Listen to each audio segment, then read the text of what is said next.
And as you know, South Africa has one of the highest unemployment rates in the world, with approximately one-third of the population unemployed. Today, as we talk about Human Rights Day and some celebrations across the country, we take an opportunity now to look at the impact of unemployment on the youth, particularly their human rights, and how to empower them to find employment. Joining us now is academic Francinah Chauke. A very good evening to you, Ms. Chauke. Thank you so much for speaking to us. Given the fact that it's something that we've been talking about for years now, that 70% of the global youth population is in Africa. South Africa having an unemployment rate of a third, as we mentioned, but even those who are new graduates, we keep on saying we need to upskill the youth, we need to give them the necessary skills, but they can't even find internships. So just how dire are our circumstances? Thank you very much for having me. It's saddening to just see, as you have mentioned, that South Africa is one of the country, or it has got the high rate of unemployment in the world. And as we've got our Bill Act of Constitution, it says that every individual has got the necessity to education, to health, and to jobs. So you find that by not having those, or else having the high rate of unemployment, it deprives them. So they can't have those access at all. And by doing so, it implicates as well the skills when it comes to education, and also skills when it comes to whenever they go to tertiary, they don't have that access. So that also adds on our economy, because they don't have any experience to go out there and look for employment. And that increases our poverty. And also you find that a lot of them, they don't get the equal opportunity. As it was stated that on the Bill Act, that everyone has got the right to better life and better education. As we were speaking with the two previous guests, land and property rights is still one of the major issues in South Africa. And I'm raising this because we often say that young people can be empowered to be entrepreneurial. People talk about planting vegetable gardens, but we know that is just a pipe dream, because if you don't have access to land that you can do that with, it's a moot point, really.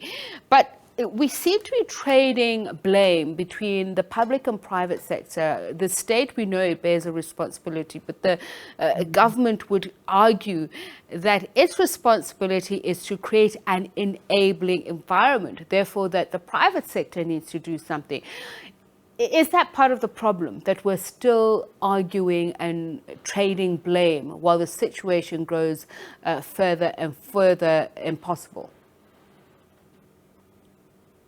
Correct. When it comes to creating employment, it's the government will say that the public sector will say the government. If you look at our economy, we are a mixed economy, meaning that the government and the private sector should work together. They should find a strategy where they actually create more jobs. And also they need to create an environment, or else more opportunity to individual, where they don't feel as if they are deprived to get employment, and also they are not discriminated. So it should be partially the government and also the private sector. And also even the institution should as well assist the government and the private sector by implementing the integrated work experience, where they actually liaise with companies, and so that whenever they're doing their third year studies, they can go to the corporates and gain more experience. So it becomes more easier for them to be employed. because they know what's happening. They are aware of the industry. So I believe that it's something that all of us we need to work as together to make sure that South Africa becomes a better country for everyone to be employed.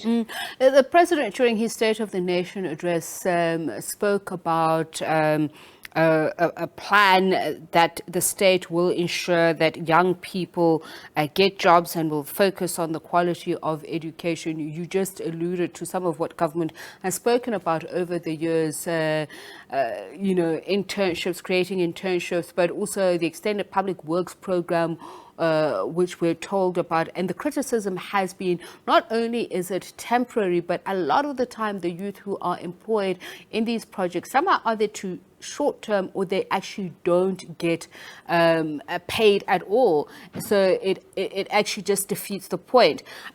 Are the policies right? Are the policies fit for purpose, adequate to the crises that we're facing? Definitely. When it comes to especially when it comes to graduate, let me just focus a bit on those, because I can see in most of the cases, if you look at our rates, our youth are the ones that are left behind, or else they cannot get employment. So what happens is that you find that some companies would employ the graduates, but do not actually give them the subsidy, and they take advantage of that. But if, as institutions, we could work together and have a department where we work with the government as well, and also with the corporate, where we create a graduate support service for Boston. For argument, Boston City Campus has got something like that. They've got that department that actually takes care of the graduates, and also gives them all the tools that is required. And also it refers them to corporates that are registered, and also the institution itself can monitor the students that they are not taking advantage of. It will be more easier for us to create more jobs for youth, or opportunity, and also to create a policy that will be in line with the working the regulations. All right, just very quickly, if you look at the Youth Employment Service, for instance, how different was it, or is it from since the inception, or the idea was touted, different from any of the plans we've had in the past? And yes, we're saying we're giving youth an opportunity to work and gain experience, but it's also about the quality of remuneration. That if we say we employ youth, is it empowering enough so that they know the value of work? Yes, I believe it is empowering enough, and it has changed. Before, when it comes to employment, we would look at, you have to go to the library to get all the relevant information. And nowadays, digital has implemented, or has impacted our lives, whereby they've got the resources out there on the internet. They can actually go to LinkedIn, and they can get agencies online as well, where they can get all the necessary steps on how to be employed, on how to be skilled. So it's only up to the youth to make sure that they reach out as well, and use and take advantage of all the resources that is given to them. As much as it's difficult, but at the same time, it's more easier, because you can also do it from the comfort of your home. Or else if there is Wi-Fi anywhere at the library, they can actually go there and just Google and get all those information and skills, that and just get themselves and just research more on what is required, and it will just give them a pathway to get the employment.